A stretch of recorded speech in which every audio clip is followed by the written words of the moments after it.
ભરૂચના હિંગલોટમાં સ્કિલ સ્પર્ધાનું આયોજન કરવામાં આવ્યું હતું। સાર્વજનિક વિદ્યાલયમાં જિલ્લા કક્ષાનો કાર્યક્રમ યોજાયો અને આ કાર્યક્રમમાં 33 શાળામાંથી 47 કૃતિઓ રજૂ થઈ હતી।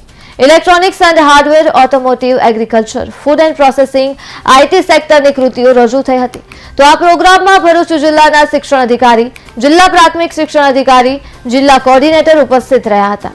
આ કાર્યક્રમમાં 250 જેટલા બાળકો અને 47 શિક્ષકો હાજર રહ્યા હતા।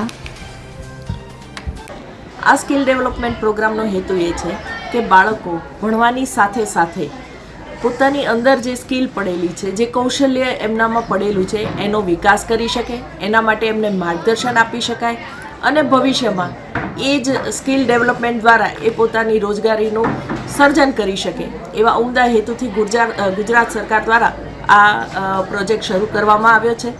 અને આ પ્રોજેક્ટ અંતર્ગત ભરૂચ જિલ્લાની અંદર 20 સરકારી શાળાઓ અને 15 ગ્રાન્ટીન એડ શાળાઓના બાળકો અત્યારે હાલ વોકેશનલ તાલીમ લઈ રહ્યા છે।